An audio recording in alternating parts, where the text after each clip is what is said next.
Good evening student. तो आज हम लोग पढ़ेंगे काइनेमेटिक्स का लेक्चर नंबर 37 में।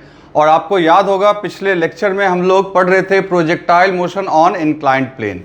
उसका कंडीशन 1 मैंने बता दिया था, जब प्रोजेक्टाइल को हम लोग नीचे से ऊपर थ्रो कर रहे थे, बॉटम से थ्रो कर रहे थे। आज हम लोग ठीक रिवर्स काम करेंगे।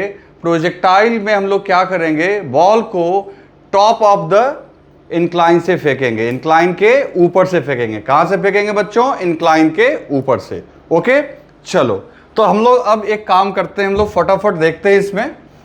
तो आपने हेडिंग दे दिया, चलो आगे देखते हैं। तो हम लोग आज सबसे पहला काम यही करने वाले हैं, ठीक है। हम लोग करने वाले हैं क्या काम बच्चों? तो व्हेन बॉडी इज प्रोजेक्टेड, अपना हेडिंग होगा when body is projected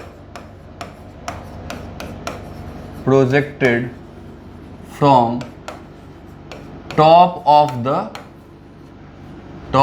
the incline, incline के ऊपर से, है ना। टॉप ऑफ द इंक्लाइन से फेंका जाए बॉल को तो क्या होगा बच्चों, ये अपने को देखना है।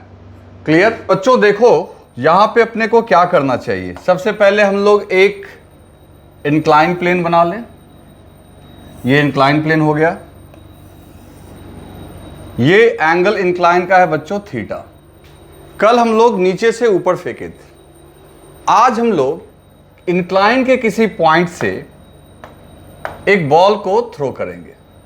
मान लो एक बॉल को हमने ऐसे थ्रो किया, ये एंगल थीटा है और इस एंगल को आप मान लो, कुछ मान लो, बीटा मान लो, ठीक है, बीटा मान लो। ऐसा नहीं कि इन दोनों को पैरेलल लाइन कर देना, ऐसे ही बीटा एंगल है। तो सीधी सी बात है, जो आपका बॉडी है वो इस पाथ को फॉलो करते हुए यहां पे आके गिर जाएगी।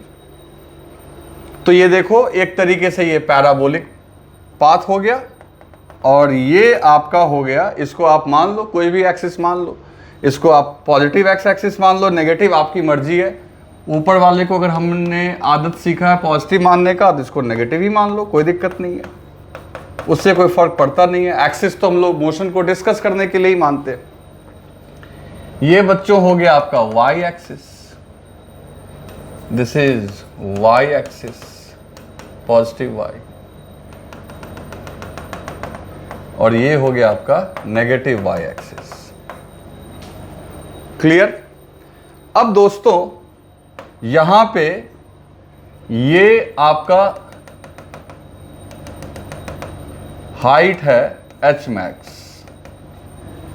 इस हाइट को एच मैक्स मान लेते हैं। ये आपका रेंज हो गया, अपने को यही सब निकालना है, ठीक है ना। जब वेलोसिटी u है तो u के दो कंपोनेंट्स होंगे। एक बात याद रखना, यहां ये एंगल इंक्लाइन के साथ लिया गया है, तो u का एक कंपोनेंट होगा बच्चों नीचे की तरफ u cos बीटा, और दूसरा ऑटोमेटिकली होगा u sin बीटा। क्लियर? अब रही बात एक्सेलरेशन की, तो बच्चों एक्सेलरेशन पे ज्यादा ध्यान देना। एक्सेलरेशन होगा g, तो g तो नीचे ही लगेगा, अर्थ तो अभी भी नीचे खींचेगी, कल आपने देख रखा है। तो अब इस g का दो कंपोनेंट तोड़ सकते हैं हम लोग। कैसे कैसे टूटेगा सो देखते जाओ। आप सबसे पहले ये फाइंड आउट करो कि ये एंगल कितना है। चलो देखना, ये है थीटा, ये एक ट्रायंगल दिख रहा है तुम्हें, राइट एंगल ट्रायंगल। ध्यान से देखो, ये समकोण त्रिभुज दिख रहा है, समकोण त्रिभुज, ये एंगल 90 है, ये थीटा है, तो ऑटोमेटिकली ये हो जाएगा 90 माइनस थीटा। और अगर ये 90 माइनस थीटा है तो फिर ये लाइन और ये वाई एक्सिस के बीच टोटल एंगल 90 है, तो ये देखो थीटा होगा कि नहीं होगा। ध्यान से सुनना मेरी बात, ये है 90, ये है थीटा, तो ये हो गया 90 माइनस थीटा, क्योंकि त्रिभुज के तीनों कोणों का योग 180 यानी 180 होना चाहिए। तीनों एंगल्स को अगर सम करोगे तो दिस मस्ट बी 180 डिग्रीज। और अगर ये 90 माइनस थीटा है तो ये ऑब्वियसली थीटा होगा, क्योंकि एक्स एक्सिस और वाई के बीच टोटल एंगल 90 होना चाहिए। तो अगर ये थीटा है बच्चों, तो ये कल वाली बात ही हो गई कि जी का एक कंपोनेंट नेगेटिव वाई में टूटेगा, जी कॉस थीटा, क्योंकि हमने पढ़ रखा है जिसके साथ एंगल बनता है उसके साथ कॉस। तो दूसरा ऑटोमेटिकली बच्चों, दूसरा ऑटोमेटिकली इधर हो जाएगा, कौन सा? इधर हो जाएगा आपका जी साइन थीटा। अब देखो कई कलर्स में मैंने आपको दिखा दिया। तो अब यहाँ पे हम लोग, अब देखो काफ़ी डायग्राम जो है कॉम्प्लिकेटेड हो चुका है, लेकिन आप साफ साफ देख सकते हो। आप डायग्राम को अच्छे से वीडियो पॉज करके पहले डायग्राम बना लो, ढंग से डायग्राम बना लो, कोई दिक्कत नहीं है, ठीक है। चलो अब बात आगे करते हैं बच्चों। बात क्या करते हैं, सबसे पहले for the motion along y axis के लॉन्ग मोशन, तो यू वाई, तो देखो यू वाई का रोल प्ले कौन कर रहा है, u sine beta, that is u sine beta plays the role of u y. And a y का रोल कौन प्ले कर रहा है बच्चों, this g cos theta. A y का रोल प्ले कर रहा है जी कॉस थीटा। तो सीधी सी बात है बच्चों, एच मैक्स का फॉर्मूला आपको पता है यू वाई का स्क्वायर अपॉन 2 ए वाई। तो यू वाई कितना है, यू साइन बीटा, तो you square sine square beta, और ए वाई क्या हो गया 2g कॉस थीटा। आ रही है बात समझ में। तो इस तरीके से एच मैक्स आ गया। टाइम ऑफ फ्लाइट का फॉर्मूला याद करो, टाइम ऑफ फ्लाइट होता है 2u(y) अपॉन ए वाई, तो 2u sign beta upon ji cos theta. A y का रूल कौन प्ले कर रहा है, जी कॉस थीटा। याद रखना बीटा थीटा में कंफ्यूज मत करना, थीटा इंक्लाइन का एंगल है और बीटा उसके वेलोसिटी का एंगल है। तो आपको सारा चीज लिख लेना चाहिए, ये सब लिख लो। डायग्राम तो आपने पहले ही बना रखा है, मैं इन सभी को रब करूंगा और इसके जगह अभी मैं आपको एक्स एक्सिस के लॉन्ग मोशन। तो देखो अपने को यहाँ 2 चीज मिल गया बच्चों, यहाँ पे अपने को 2 चीज मिल गया, एक एच मैक्स मिल गया और दूसरा टाइम ऑफ फ्लाइट मिल गया। अब अपना टारगेट है इस रेंज को निकालना, तो आप जल्द से जल्द लिखो।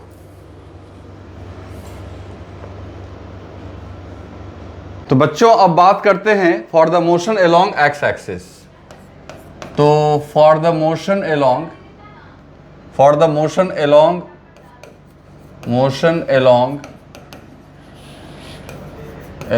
X axis. भाई एक बात समझो, कल से हम लोग बात को डिस्कस कर रहे हैं बार बार कि ये इंक्लाइन वाला एकमात्र ऐसा मामला है जहां पे आपको एक्सेलरेशन का एक्स कंपोनेंट भी मिल जा रहा है कि नहीं, पहले तो नहीं मिलता था। तो हम लोग यहाँ कह सकते हैं कि ए एक्स जो है वो जी साइन थीटा है, लेकिन डायरेक्शन किधर है, नीचे की तरफ। देखो नीचे की तरफ, यानी अगर हम लोग यहाँ ऐसे मार्क कर दें दिस इज -i में। उसके बाद अगर बात करें यू एक्स की, तो this is u sine beta. ये क्या है बच्चों, you sine beta. You x जो है आपका you sine beta, sorry sine beta नहीं है बच्चे, कॉस है ना, कॉस है बच्चों, ये क्या है, कॉस बीटा। तो ये है आपका u कॉस बीटा, और ये भी नीचे की तरफ है और डिस्प्लेसमेंट भी नीचे की तरफ है। बच्चे देखो सारा कुछ नीचे है, तो delta x equal to r, ये भी -i है। तो दूसरी बात है कि एक्सेलरेशन चूंकि आपका यहां पे देख सकते हो कांस्टेंट है, तो ये 1 डायमेंशन का केस नंबर 3 हो गया। तो आप लिखोगे delta x equal to u x t. अच्छा, जब तक उड़ेगा, यानी जो टाइम ऑफ फ्लाइट आपने वहां निकाला है वही यहां पे पुट करोगे रेंज निकालते समय। तो you x T plus half A x T square. अब डेल्टा एक्स की जगह क्या रखोगे, तो डेल्टा एक्स की जगह क्या रखोगे, तो रखो -r। यू एक्स की जगह क्या रखोगे बच्चों, तो -u cos beta into T F, time of flight जो हमने वहां पे लिखा था। फिर यहां लिखेंगे -12g sine theta into T F का स्क्वायर। अब ये सारे माइनस को क्या कर लो, प्लस। तो फाइनली जो रेंज आपका निकल के आएगा u cos beta plus u cos beta into T F plus ½ sine theta into T F का स्क्वायर, टाइम ऑफ फ्लाइट का स्क्वायर। तो जो आपका टाइम ऑफ फ्लाइट आपने वहां निकाला उसको यहां पुट कर देने का है। क्लियर, आगे बात समझ में। चलो, और एक बात ध्यान रखना, कि ये प्रोजेक्टाइल भी ऐसा है जहां तुम देख सकते हो कि जी साइन थीटा ax है, और ax अगर आ गया बच्चों तो ux विल नॉट कांस्टेंट। ये बात अपने को दिमाग में रखनी है, क्योंकि ये एक्सेलरेशन एक्स एक्सिस के लॉन्ग आ गया है, जो कि आपकी वेलोसिटी को लगातार क्या करवाता रहेगा, वैरी करवाता रहेगा। ठीक है बच्चों, चलो फटाफट नोट डाउन कर लो, डायग्राम तो आपने पहले ही बना रखा है।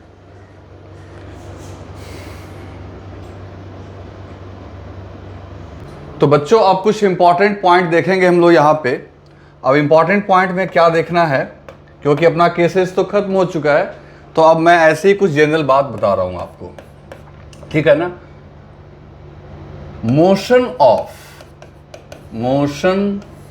Of A projectile with respect to other projectile। अब देखो ये थोड़ा मजेदार चीज है, ये क्या मैंने लिखा है सो समझो। मान लो कि कहीं पे एक बॉडी है जिसको आपने u1 वेलोसिटी से थ्रो किया, कितने एंगल पे, θ1 एंगल पे, और एक और बॉडी है जिसको आपने उसके पास में हॉरिजॉन्टल, ये मत सोचना कि ये ऊपर है ये नीचे है, ये समझो कि ऐसे हॉरिजॉन्टल सरफेस पे है, एक इधर है एक ऐसे जाके गिरा, क्लियर, u2 से।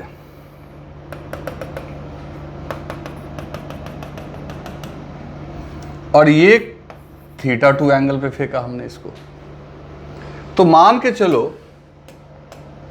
कि ये इस पाथ को फॉलो किया और ये इस पाथ को फॉलो किया। अगर कोई आदमी एक प्रोजेक्टाइल पे बैठ के दूसरे प्रोजेक्टाइल को देखे, इसी को कहा जाएगा रिलेटिव मोशन। तो दूसरा बॉडी का मोशन पहले के रिस्पेक्ट में कैसा दिखेगा, पैराबोलिक पाथ पे दिखेगा, स्ट्रेट लाइन में दिखेगा, या कोई और पाथ पे दिखेगा, सोच के देखो। तो बच्चों इसका आंसर देखो क्या है।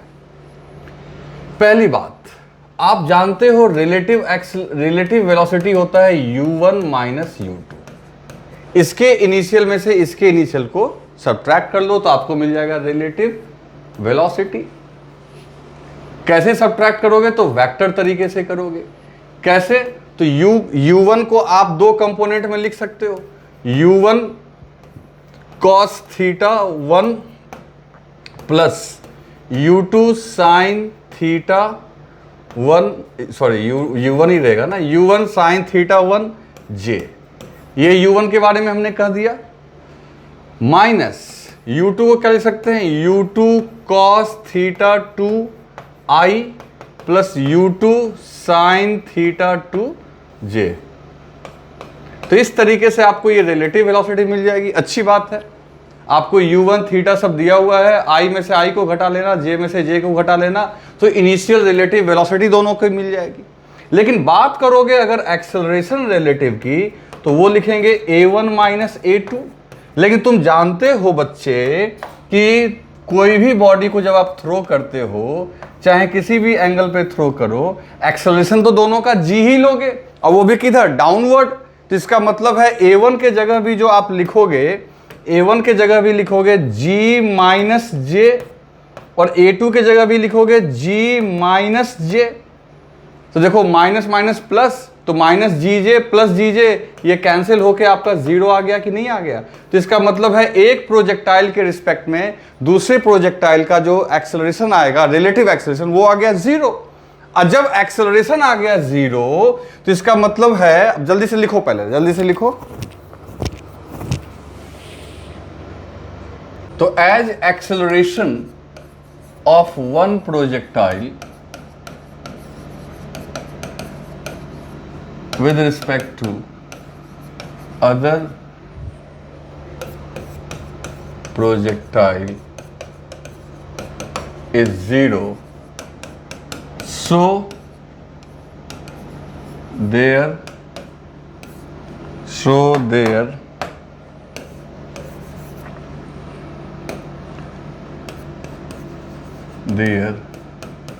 relative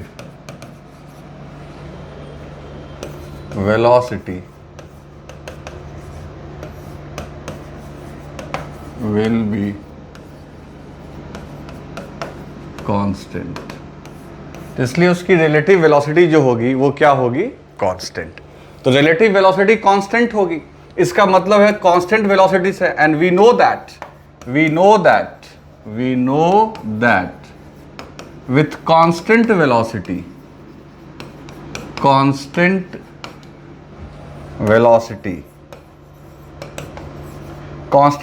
के साथ particle will move on straight line।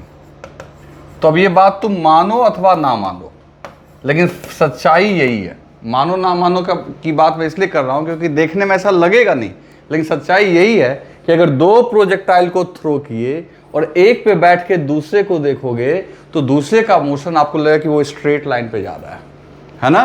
तो इसका मतलब एज मैंने क्या लिखा, we know that with constant velocity particle will move on straight line, so motion of one projectile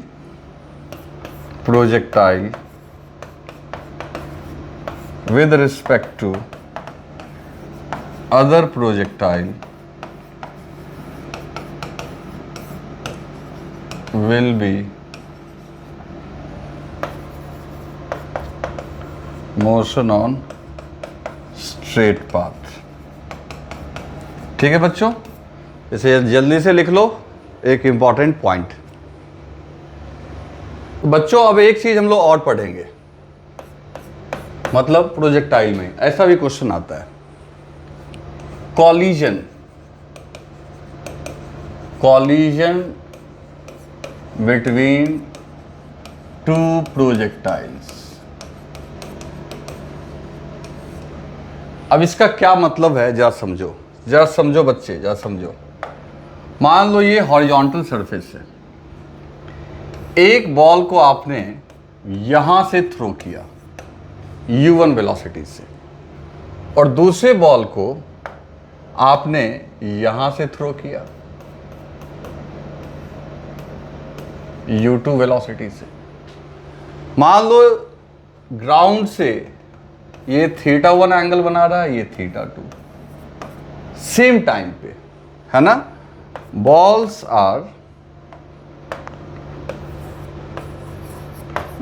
are projected at same time instant। Same time instant पे उनको क्या किया गया बच्चों, थ्रो किया गया दोनों बॉल को। तो सीधी सी बात है बच्चों, ये जो आपका बॉल 1 है ये इस पाथ को फॉलो करते हुए जाएगा, और जो दूसरा बॉल है वो इस पाथ को फॉलो करते हुए जाएगा। तो इस बात की चांस है कि इनका हवा में यहां पे टक्कर हो जाए, मतलब कि यहां पे ये कॉलिजन हो जाए। This is collision point. Collision का मतलब क्या हुआ, टकराना। टक्कर को क्या बोलते हैं, कॉलिजन पॉइंट में भी। तो अभी अपने को यही पता करना है कि किन हालात में टक्कर होती है और किस हाइट पे होगी, क्या होगी, नहीं होगी, ये मैं आपको एक तरीके से समझाऊंगा। पहली बात, नॉर्मली ऐसे क्वेश्चन में क्या दिया हुआ रहता है बच्चों, इनिशियली दोनों के बीच का डिस्टेंस दिया जाता है। इसका प्रोजेक्शन पॉइंट ये है, इसका प्रोजेक्शन पॉइंट ये। तो दोनों का प्रोजेक्शन पॉइंट के बीच का डिस्टेंस क्या दिया जाएगा, x, ठीक। और बाकी वेलोसिटीज वगैरह दी जाएंगी। और आपसे क्या क्या पूछा जा सकता है, आपसे ये हाइट पूछा जा सकता है कि किस हाइट पे ये टक्कर होगी। आपसे टाइम पूछा जा सकता है, कितने देर के बाद टक्कर होगी। आपसे ये पूछा जा सकता है कि ये पॉइंट जो है यहां से मान लो ये दूरी x1 है, तो आपसे x1 पूछा जा सकता है, आपसे x2 भी पूछा जा सकता है। और इवन आपको ये भी बोल सकता है कि बताओ टक्कर होगा भी कि नहीं होगा। वेलोसिटी दे देगा, पूछेगा कॉलिजन होगा कि नहीं होगा। तो अब मैं इसके लिए एक ट्रिक बता रहा हूं, आप उस ट्रिक का यूज करोगे तो आप आसानी से प्रिडिक्ट कर पाओगे कि टक्कर होगी या नहीं होगी। पहली बात, for collision of projectiles. Collision के लिए क्या क्या है? तो बच्चों कंडीशन 1, पहली बात सुनो मेरी, पहली बात सुनो, कंडीशन 1, टक्कर जब भी होगी तो दोनों की हाइट, वर्टिकल कोऑर्डिनेट यानी वर्टिकल हाइट, वर्टिकल पोजीशन दोनों की सेम होगी कि नहीं? अगर मान लो इसका कोऑर्डिनेट y है तो इसका कोऑर्डिनेट भी तो y ही होगा ना भाई, दोनों का। तो दोनों का कोऑर्डिनेट सेम टाइम पे, देखो कॉलिजन होने के लिए एक ही जगह पे दोनों बॉडी को एक ही टाइम पे आना पड़ेगा, यानी ये हाइट जो होनी चाहिए इन दोनों बॉडी के लिए होनी चाहिए। तो मेरा कहने का मतलब है कि कंडीशन 1 में हम लोग क्या लिखेंगे बच्चे? तो कंडीशन 1 में दोनों की हाइट सेम कब होगी? जब इसका vertical component of velocity that is u sin theta 1, इसका vertical component of velocity that is u2 sin theta 2। अब देखो एक्सेलरेशन तो दोनों का g बराबर है ही, अब प्लस अगर ये वेलोसिटी भी दोनों की सेम हो जाए तो पक्की बात है सेम टाइम पे दोनों का कोऑर्डिनेट वर्टिकल जो y है वो सेम ही होगा। तो इसका मतलब है कि कंडीशन 1 ये हो गया कि u1 sin theta 1 must be equal to u2 sin theta 2।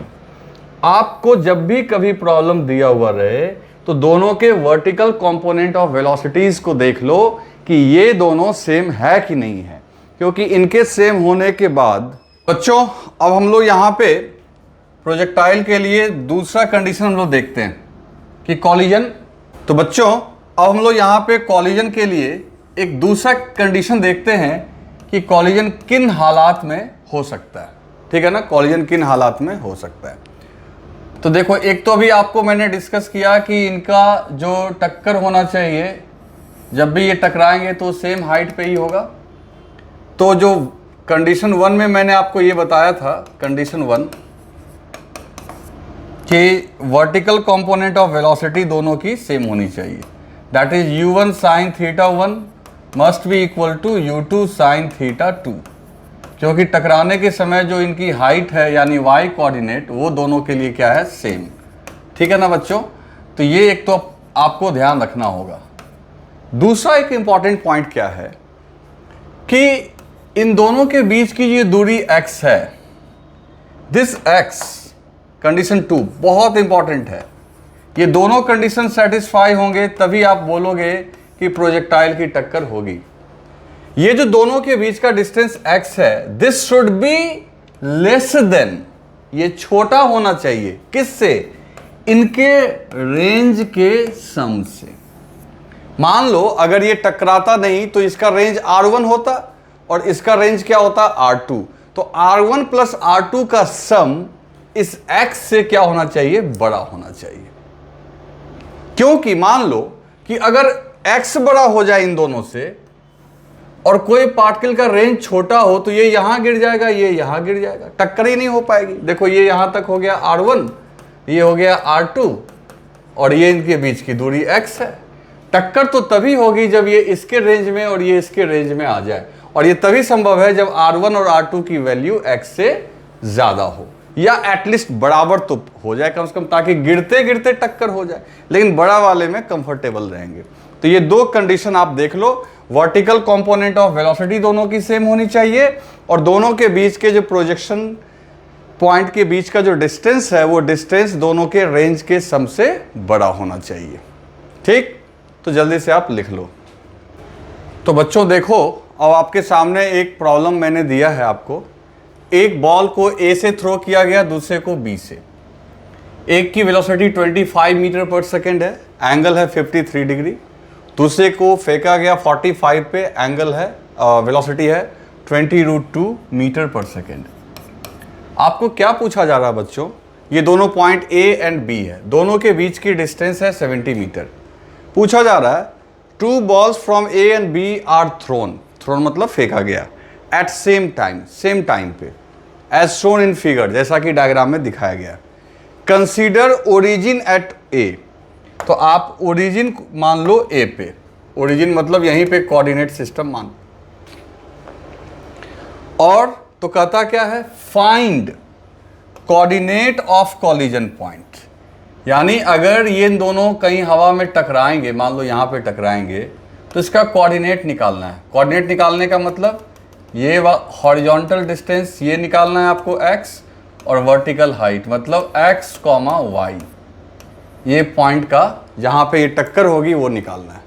यहाँ चूंकि ओरिजिन है तो ये डिस्टेंस भी x भी निकालना है, y भी निकालना है। वो भी कब, इफ कॉलिजन अकर, अकर मतलब होना। पहले तो आप ये चेक करोगे कि कॉलिजन होगा कि नहीं। तो वीडियो पॉज करो, क्वेश्चन राइट डाउन करो और ट्राई करके देखो। सॉल्व हो गया तो ठीक, नहीं तो फिर मैं बता रहा हूँ। तो दोस्तों देखो, सबसे पहले चेक करो कि आखिर इनका कॉलिजन होगा या नहीं होगा। तो अपने को भी समझाया गया कि दोनों के वर्टिकल कंपोनेंट को चेक करने का। तो जैसे मान लो ए के लिए काम करते हैं, 25 और sine 53, you know that is 4/5, सब बताया हुआ है, सब बताया हुआ है। तो ये 5 टाइम्स में कैंसिल हुआ बच्चों, तो ये आ गया 20 मीटर पर सेकेंड। उसके बाद बात करते हैं u2 साइन थीटा 2 की। तो देखो ये कितना है, 20√2, 20√2, और एंगल कितना है 45, तो साइन 45 हो जाएगा 1/√2। तो ये एक अच्छी बात है कि दोनों की स्पीड तो सेम आ गई, वर्टिकल स्पीड, मतलब एक कंडीशन तो सेटिस्फाई अपना हो रहा है। अब देखते हैं रेंज वाली बात। तो देखो बिना कैलकुलेट किए भी बोल सकते हैं कि रेंज तो पक्का ही बहुत बड़ा होगा, क्योंकि इसका रेंज निकालो, एक का ही किसी का रेंज निकालो, इसी का रेंज निकाल लेते हैं, बी का ही रेंज निकालते हैं। तो अगर बी के रेंज की बात करें आर बी, तो आप रेंज का फॉर्मूला जानते हो, u² साइन 2 थीटा बाई जी। तो देखो इसकी स्पीड कितनी है 20√2, तो इसका स्क्वायर करोगे बच्चों तो ये हो जाएगा 800, 20 का स्क्वायर हो जाएगा 400, √2 से मल्टीप्लाई करोगे 800, और 45 रखोगे तो साइन 45, 2 इंटू 45 साइन 91 हो गया ये, अपॉन जी। तो देख रहे हो ना, ये 80 मीटर आ गया। जब ये R1 RB अकेला 80 मीटर है और x तो टोटल 70 ही है, तो इसका मतलब मैंने पहले ही डाटा देख के ही बोल दिया था कि R1 प्लस R2 तो सर्टेनली x से बड़ा होगा। इसका मतलब होगा कि कॉलिजन होगा, कॉलिजन जो है वो होगा, यस होगा। लेकिन अब चलो कॉलिजन करवा देते हैं इसको। तो इसका मतलब है कि ये यहां से चल के ऐसे आया, ये यहां से चल के ऐसे आया, यहां पे आके टक्कर हो गई। लेकिन आपको क्या निकालना है बच्चों, x कोऑर्डिनेट भी इस पॉइंट का और y कोऑर्डिनेट भी, मतलब ये x निकालना है, x। तो एक काम करो, इसको x0 बोल देते हैं, x0 बोल देते हैं, कंफ्यूज हो जाओगे ना यहाँ से, इसको y0। तो मान लो इस पॉइंट का हॉरिजॉन्टल दूरी यहाँ से कितना है x0, और वर्टिकल डिस्टेंस कितना है y0। तो आपको क्या निकालना है, x0 की वैल्यू और y0 की वैल्यू, सिंपल। चलो एक काम करो, पहले ये समझो कि अगर ये यहां से यहां चल के आया तो इस दौरान ये यहां से यहां तक आया, तो अगर ये x0 चला होगा तो ये कितना चला होगा, तो ये चला होगा 70, सॉरी ये चला होगा बच्चों, ये चला होगा आपका, ये डिस्टेंस अगर देखें तो दिस इज 70 माइनस x0, क्योंकि टोटल ऐड करके कितना होना चाहिए 70। और मान लो टक्कर हुई t टाइम तक, तो दोनों बॉडी के लिए x के लॉन्ग मोशन लिखते हैं। तो a के लिए देखो, a ने x0 डिस्टेंस कवर किया है कितने देर में, t समय में, और हॉरिजॉन्टल वेलोसिटी ऑफ प्रोजेक्टाइल तो आप जानते हो कांस्टेंट होता है, तो 1 डायमेंशन का केस नंबर 2। तो सीधी सी बात है, अगर आपको x0 निकालनी होगी तो इसका हॉरिजॉन्टल कंपोनेंट कितना होगा, u1 cos थीटा 1, जो वेलोसिटी है उसको सीधा टाइम से मल्टीप्लाई कर दो। ठीक इसी तरीके से b के लिए क्या लिखोगे, तो b ने इतना ही देर में कितना कवर किया होगा, 70 minus x0 equals to u2 cos theta 2 into टी। ऐसा हम लोग क्यों कर पा रहे हैं बच्चों, तो हॉरिजॉन्टल डायरेक्शन में तो एक्सेलरेशन नहीं होता है, तो सीधा वेलोसिटी इंटू टाइम करेंगे तो हॉरिजॉन्टल डिस्टेंस मिल जाएगा, क्योंकि इस पॉइंट तक पहुंचने के लिए हॉरिजॉन्टली यही दूरी तय करेगा ना। अब इन दोनों इक्वेशन को ऐड कर दो और वहां से अपने को टाइम मिल जाएगा। जल्दी से आप लिखो पहले। अब बच्चों इन दोनों को ऐड करेंगे तो ये आ जाएगा 70 और ये कितना होगा, तो u1 25 है, cos आपका 53 होता है 3/5 इंटू टी, u2 कितना है 20√2 cos थीटा 2 है 45, तो ये हो जाएगा 1/√2 इंटू टी। तो देखो सीधी सी बात है 70 इक्वल्स टू ये आपका कैंसिल हो गया 5 टाइम्स, दिस इज 15t और यहाँ √2 कैंसिल हो गया, this is 20t। After adding all this things this is 35t, so t equal to 2 seconds. एक बात समझ जाओ कि ये जो टक्कर होगी ये प्रोजेक्ट करने के, फेंकने के, थ्रो करने के 2 सेकेंड के बाद। टाइम मिल गया आपको। जब टाइम मिल गया तो आप कहीं भी टाइम पुट करके x0 निकाल लो। तो x0 इक्वल्स टू कितना आ गया, तो x0 इक्वल्स टू आप क्या लिखोगे, u1 के जगह क्या लिखोगे 25, cos थीटा 1 आपका 53 डिग्री है, तो यहाँ 53 रखोगे, cos 53 होता है 3/5 इंटू टी के जगह कितना रख दोगे 2 सेकेंड। तो देखो बच्चों ये बहुत आराम से 5 से 5 टाइम्स 5 इंटू 3 15 इंटू 2, तो ये 30 मीटर कैलकुलेट होके आ जाएगा। आप देखो करके देख लो, एकदम आराम से आ जाएगा बच्चों। ठीक है, तो x0 तो आ गया। चलो y0 कैसे निकालेंगे, तो सीधी सी बात है, अब y जब टाइम आ गया है तो y0 एकदम आराम से निकल जाएगा। आप a के लिए बात कर लो, फॉर a के लिए along y एक्सिस।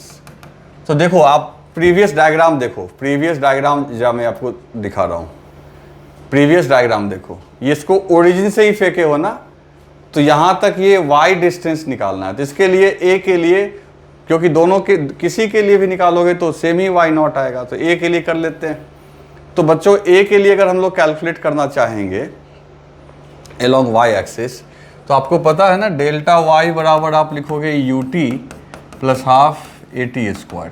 लेकिन आपको पता है कि y एक्सिस के लॉन्ग तो एक्सेलरेशन होता है, y एक्सिस के लॉन्ग एक्सेलरेशन होता है g, इसलिए हमने 1 डायमेंशन का केस नंबर 3 वाला इक्वेशन लिखा है। फाइनल पोजीशन है y0, फेंके कहाँ से थे, ओरिजिन से। ये डेल्टा y क्या है, displacement, final position minus initial position. फेंके थे a कहाँ, a के पॉइंट पे ही तो आपने ओरिजिन माना है। अब इसके बाद y कॉम्पोनेंट कितना होगा बच्चों, तो y कॉम्पोनेंट हो जाएगा आपका 20। आप देख लो ना, u1 साइन थीटा 1 पुट करोगे वैल्यूज तो ये 20 आएगा। टाइम की वैल्यू क्या लेंगे 2 सेकेंड्स जो हमने कैलकुलेट कर रखा है, और यहाँ पे माइनस रखेंगे, क्यों, एक्सेलरेशन है नीचे की तरफ। g की जगह 10 लिख दो और यहाँ फिर 2 का स्क्वायर कर दो। तो देखो ये कितना निकल के आ रहा है, y0 जो आएगा ये 40, दिस इज 40। तो बच्चों ये एकदम आराम से यहाँ पे आ जाएगा आपका, देखो 2 दूनी 4 और 2 कट गया 20, तो ये आ गया 20 मीटर। तो y0 भी कितना आ गया 20 मीटर। तो फाइनल कोऑर्डिनेट क्या हो गया, तो x कोऑर्डिनेट देखो 30, तो 30,20, this is coordinate for collision point,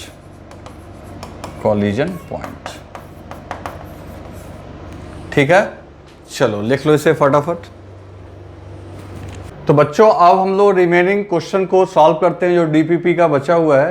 तो डीपीपी 2 प्रोजेक्टाइल का सिर्फ एक क्वेश्चन नंबर 10 बचा हुआ है, ठीक है। इसके अलावे मैं अभी आपको डीपीपी 3 भी दिखाऊंगा प्रोजेक्टाइल का। तो पहले आप जो डीपीपी 2 है उसके क्वेश्चंस को हम लोग सॉल्व करते हैं। सिर्फ एक क्वेश्चन उसमें बचा हुआ है, वो मैं आपको सॉल्व करके बताता हूँ।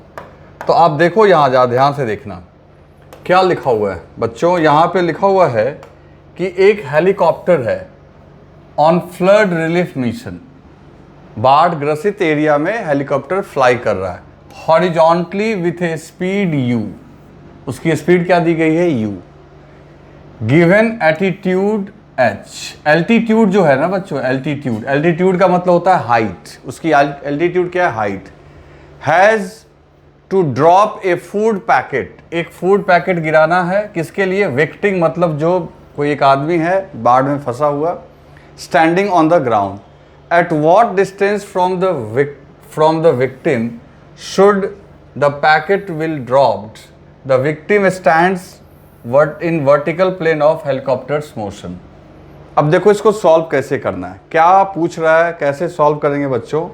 तो देखो सबसे पहली बात यहाँ पे देखो, मान लो ये हेलीकॉप्टर है, ठीक है। हेलीकॉप्टर की हाइट ग्राउंड से h है, हेलीकॉप्टर की हाइट ग्राउंड से h है। अब हेलीकॉप्टर के अंदर जो भी चीज होगा, कुछ भी होगा, कोई भी चीज जो होगी, वो आप ये मान के चलो उन सभी की वेलोसिटी होगी u। कल ही हमने डिस्कस किया था कि अगर आप किसी बॉडी के साथ होते हो तो निश्चित तौर पे वो वेलोसिटी आपको ही मिलती है। तो मान लो यहाँ पे आपका जो हेलीकॉप्टर था उसने इस पैकेट को रिलीज किया, है ना, ये हेलीकॉप्टर है। अब देखो यही डायग्राम से काम चलाओ, तो ये आपका हेलीकॉप्टर है, इसने इस पैकेट को रिलीज किया। तो हेलीकॉप्टर की अगर वेलोसिटी u है तो उससे रिलीज पैकेट की भी वेलोसिटी क्या होगी, u। तो इसका मतलब है ये पैकेट कुछ इस तरीके से गिरेगा, ऐसे गिरेगा हाफ प्रोजेक्टाइल में, क्योंकि पैकेट जब रिलीज होगा तो उसको हॉरिजॉन्टल कंपोनेंट ऑफ वेलोसिटी तो रहेगी। तो सीधी सी बात है, ये करीब करीब वो मैच कर गया कि आपने टावर से किसी बॉल को फेंका है और ये हाइट h गिवन है, और मान लो वो विक्टिम, वो आदमी आपका यहाँ पे, ठीक, ये आदमी यहाँ पे, तो ये डिस्टेंस कितना हो गया r, रेंज। तो एक काम करते हैं, ये h दिया हुआ है तो पहले रेंज निकाल लेते हैं। तो रेंज कितना होगा बच्चों, तो रेंज आप पता है u into time of flight, और टाइम ऑफ फ्लाइट आपको पता है ये होता है √2h अपॉन g। क्लियर है, ये कितना होता है 2h अपॉन g। तो यहां से आपको r पता चल गया। लेकिन आप जरा क्वेश्चन में देखो, पूछ रहा है कि at what distance from the victim should the packet be dropped. आपको पता है क्या पूछ रहा है, यहां बच्चे क्या मिस्टेक करते हैं, इसी r को आंसर कर देते हैं। वो पैकेट जिस डिस्टेंस पे पैकेट को रिलीज किया है और ये आदमी जो है, इसके बीच का डिस्टेंस पूछ रहा है, क्या होना चाहिए। तो भाई इसके बीच का जो दूरी है वो तो आप ये देखो, ये तो इसका पाथ हो गया, लेकिन इनके बीच की अगर दूरी कोई पूछेगा तो हम इस दूरी की बात करेंगे, और ये दूरी हम यहां से निकाल देते हैं। तो मान लेते हैं इसे x, तो x इज इक्वल टू, सीधी सी बात आप देखो, ये एक राइट एंगल ट्राइंगल है जहां h square plus r square, तो h की वैल्यू तो h ही रहने दो, h स्क्वायर, और r स्क्वायर में आपका क्या क्या हो जाएगा बच्चों, ये हो जाएगा 2h by g into u square. This is the answer, क्योंकि आपको ये डिस्टेंस निकाल के बताना था। समझ गए ना, चलो लिख लो फटाफट। तो बच्चों अब आखिरी DPP 3 प्रोजेक्टाइल का हम लोग कुछ डिस्कस करेंगे। इसमें टोटल 8 क्वेश्चंस हैं और ये टफ क्वेश्चंस हैं। इसमें कुछ क्वेश्चन JEE एडवांस के हैं, ये क्वेश्चन एरोडोब का है, कुछ HC वर्मा का है, थोड़ा डिफरेंट टाइप का है, कुछ सिंपल है। तो खैर आप इसको ट्राई कीजिएगा। इसमें मैं 2-3 अभी बता देता हूँ, बाकी नेक्स्ट लेक्चर में थोड़ा टाइम लगेगा, मैं कर दूंगा। तो देखते हैं। तो बच्चों सबसे पहले क्वेश्चन नंबर 1 की बात करें, ठीक है। तो क्वेश्चन नंबर 1 देखते हैं क्या बोल रहा है। तो यहाँ पे लिखा हुआ है कि एक बॉम्ब है जिसको ड्रॉप किया गया है। ध्यान से देखो, पहले वीडियो पॉज करो और क्वेश्चन तुम भी देखो, ठीक है ना। A bomb is dropped from an aeroplane when it is at height h directly above the target. Bomb जो है एक एरोप्लेन से ड्रॉप किया गया और वो टारगेट के ठीक ऊपर था पहले। If the aeroplane is moving horizontally at a speed of v, the distance by which bomb miss the target is given by। एकदम सिंपल है, कुछ नहीं है। आप एक बार वीडियो पॉज करो और ट्राई करो, मैं क्वेश्चन बता दूंगा, फिर तो तुम बना ही लोगे ऐसे ही। एक बार खुद से सोच के देखो। देख लिया आपने, चलो देखते हैं अब इसके आंसर को। तो बच्चों यहाँ पे ये तो प्रीवियस क्वेश्चन था, क्या बोल रहा है कि आपका ये एरोप्लेन है, ठीक है ना, मान लेते हैं ये एरोप्लेन है, इसी से काम चलाओ। दिस इज एरोप्लेन, एरोप्लेन की स्पीड है v। तो अभी मैंने आपको बोला कि अगर किसी भी चीज में कोई भी बॉडी कहीं पे रखा हुआ होता है तो उसकी वो स्पीड तो उसको मिल ही जाती है। तो एरोप्लेन की स्पीड देखो क्या है v। तो ऑटोमेटिकली उसकी स्पीड भी क्या होगी, v।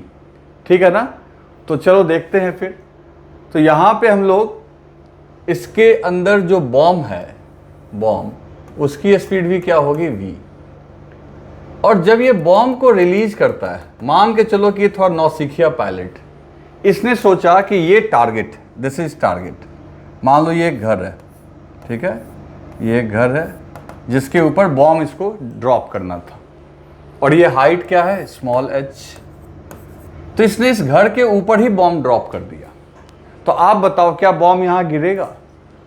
क्या इस टारगेट पे, जो ये टारगेट है, जो लक्ष्य है, टारगेट मतलब लक्ष्य, क्या इसके ऊपर गिरेगा? बिल्कुल नहीं गिरेगा, क्योंकि जो प्लेन की वेलोसिटी है वही बॉम्ब की होगी।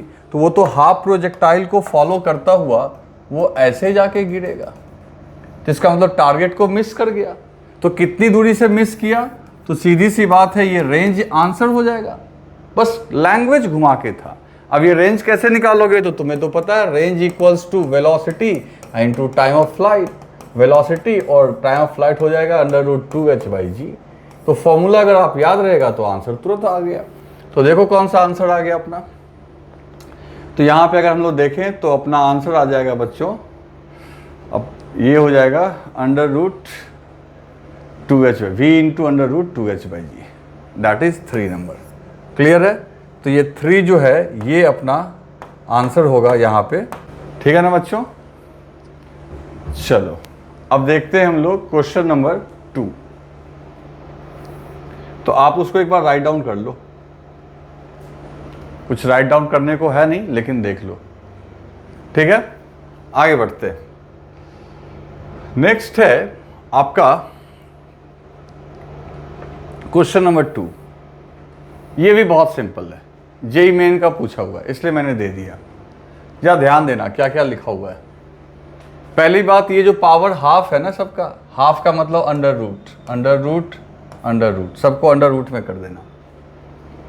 देखो क्या लिखा हुआ है कि हॉरिजॉन्टल डिस्टेंस और वर्टिकल डिस्टेंस का आपको इक्वेशन दिया हुआ है। हॉरिजॉन्टल डिस्टेंस दिया जा रहा है x इक्वल टू 80 और वर्टिकल डिस्टेंस दिया जा रहा है BT² plus CT, where ABC क्या है, constant. What is the magnitude of velocity of projectile 1 second after it is fired. कितना बढ़िया क्वेश्चन है। अब देखो दिमाग लगाएंगे हम लोग, दिमाग लगाएंगे, अभी आप देखते जाओ। जो मैंने आपको पढ़ाया है उसके हिसाब से आप एकदम आराम से सॉल्व कर सकते हो। तो वीडियो पॉज करके पहले तुम ट्राई कर लेना भाई, तब सॉल्यूशन देखा करो। तो क्वेश्चन नंबर 2 में x इक्वल टू क्या लिखा हुआ है, 80, और x को अगर डिफ्रेंशिएट करेंगे टाइम के रिस्पेक्ट में बच्चों, तो ये वेलोसिटी का x कंपोनेंट देगा, दैट इज ux, या यूं कह लो vx, जो भी है। तो ये हो जाएगा dAt/dt इक्वल्स टू a। तो आपको तो पता है कि x कंपोनेंट जो आएगा वो कांस्टेंट ही आता है, तो ux हो गया a। रही बात y कंपोनेंट ऑफ वेलोसिटी के लिए, तो उसके लिए y इक्वल्स टू, देखो क्या दिया हुआ है। तो बच्चों y इक्वल्स टू क्या दिया हुआ है, तो आप जरा क्वेश्चन में देखो, BT² प्लस CT। तो सीधी सी बात है, हम लोग यहाँ पे क्या करेंगे, BT² plus CT, this is y। ध्यान से देखो, फिर से देखो क्वेश्चन में क्या लिखा हुआ है, BT² प्लस CT। तो वापस आते हैं, तो अगर y को डिफ्रेंशिएट करोगे टाइम के रिस्पेक्ट में, तो ये वेलोसिटी का y कंपोनेंट दे देगा। और ये कितना हो गया आपका, तो देखो इसको डिफ्रेंशिएट करो, तो ये हो जाएगा 2BT। कहोगे कैसे, तो पावर से मल्टीप्लाई हो गया आगे, और पावर में से एक घटा लो, 2BT प्लस C। क्लियर? ये वेलोसिटी का y कंपोनेंट। लेकिन ये टाइम पे डिपेंड कर रहा है, ये टाइम पे डिपेंड कर रहा है, मतलब किसी भी टाइम पे Vx की वैल्यू तो आपकी a होगी, लेकिन अगर बात करेंगे Vy की, तो Vy अपने को कब पूछा जा रहा है, तो Vy अपने को देखो टाइम कौन क्या दिया हुआ है, 1 सेकेंड, 1 सेकेंड। तो सीधी सी बात है, Vy निकालने के लिए इस इक्वेशन में t की जगह 1 पुट करोगे, क्योंकि ये टाइम का फंक्शन है। तो 1 पुट करेंगे तो Vy आ जाएगा आपका 2b प्लस c, यानी t इक्वल टू 1 सेकेंड पे Vx तो वही रहेगा, x कंपोनेंट तो कांस्टेंट होता है, y कंपोनेंट ये हो गया। तो नेट वेलोसिटी जो हो जाएगी बच्चों, वो तो जानते हो, under root v x square plus v y square. तो अंडर रूट को यहाँ पावर हाफ में दिखा रहा है तो कोई बात नहीं, तो ये हो जाएगा ए square plus 2b plus c का स्क्वायर, ठीक है ना। अब पूरे का पावर क्या हो गया, हाफ, ठीक है। तो अब देखते हैं ऐसा कोई मैच करता हुआ कोई चॉइस है क्या। तो जब देखोगे तो ऐसा मैच करता हुआ चॉइस है, बिल्कुल है, बिल्कुल है। कौन सा है, तो ये है आपका number a square plus 2b plus c का स्क्वायर, अब पूरे का पावर हाफ। तो ए आंसर है, आप इसे लिख लें, बहुत सिंपल है। दोस्तों क्वेश्चन नंबर 3 देखें हम लोग एक बार। लिखा हुआ है a plane is inclined at angle alpha, ठीक है ना। ये इंक्लाइन प्लेन का प्रॉब्लम है, JEE Main 2019। A particle is projected with a speed of 2 metre per second. Particle जो है आपका वो 2 मीटर पर सेकेंड से जा रहा है from the base of plane making an angle 50 degree. देख समझ रहे हो ना, ये एंगल 30 दिया हुआ है, ये एंगल आपका 15 दिया हुआ है। याद है कल हम लोग इस पूरे एंगल को अल्फा बोल रहे थे, तो अल्फा जो था कल अपना, वो आज कौन है, 45 है ना। अल्फा जो है वो हो गया 45 और थीटा क्या हो गया आपका 30 डिग्री। यहाँ उल्टा सिंबल दिया हुआ है, तो इससे आप घबरा मत जाना, ठीक है ना। हम लोगों ने थीटा को माना था, तो इससे कोई फर्क नहीं पड़ता भाई, सिंबल सिंबल होता है। एग्जामिनेशन में अपना जो सिंबल दे दे तो आप उसको लेके घबराओ मत, ठीक है। चलो, ये एंगल इंक्लाइन के साथ 15 और ये है 30। बोल क्या रहा है कि the distance from the base at which the particle hits the plane close to. आपको बताना है कि जब इसको आपने यहां से थ्रो किया तो ये कहां पे जाके टक्कर मारेगा, मतलब आपसे रेंज पूछ रहा है। और चॉइस तो आप देख ही रहे हो, तो चॉइस देख रहे हो तो आप वीडियो को पॉज करो और क्वेश्चन को सॉल्व करो, ठीक है बच्चों। वीडियो को पॉज करके क्वेश्चन को सॉल्व करो। कर लिया सॉल्व आपने, चलो देखते हैं हम लोग। ये तो प्रीवियस क्वेश्चन हो गया, इसका आंसर कैसे निकलेगा बच्चों, बहुत सिंपल है। आप पहले तो ये इंक्लाइन बना लो, ठीक है, इंक्लाइन बना लो। इसके ऊपर ये बॉल थ्रो करो, यहाँ पे यू दिया हुआ है, ठीक है, ये यू दिया हुआ है। और ये एंगल आपको कितना दिया हुआ है, 15 डिग्री। और ये टोटल एंगल कितना दिया हुआ है, सॉरी ये एंगल कितना दिया हुआ है, 30 डिग्री। आ रही है बात समझ में, ये 15 है, ये 30 डिग्री है। तो आपको मैं बस हिंट कर दे रहा हूँ, सॉल्व आपको खुद करना है, ठीक है ना। नेक्स्ट क्लास में मैं बताऊँगा। तो आप क्या करोगे, तो आप सीधी सी बात है, पहले टाइम ऑफ फ्लाइट निकालोगे। टाइम ऑफ फ्लाइट का फॉर्मूला क्या रखोगे, 2u/ay।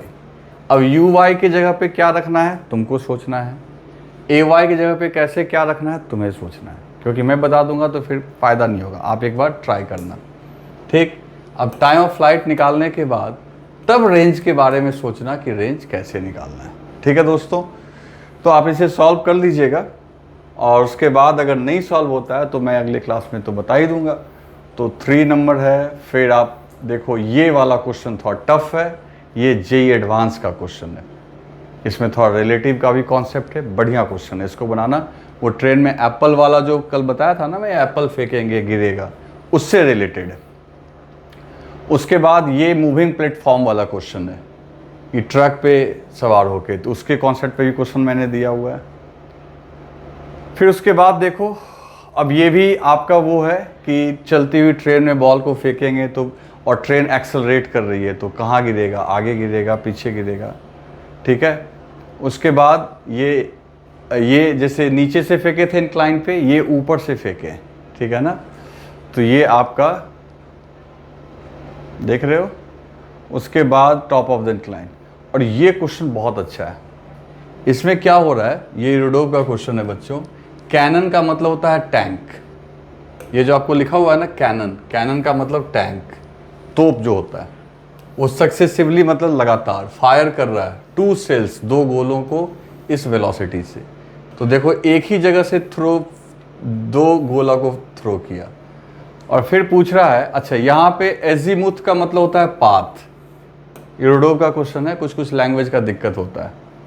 तो आपको ये बताना है कि कितने देर के बाद अलग अलग टाइम पे दोनों फायरिंग की गई है।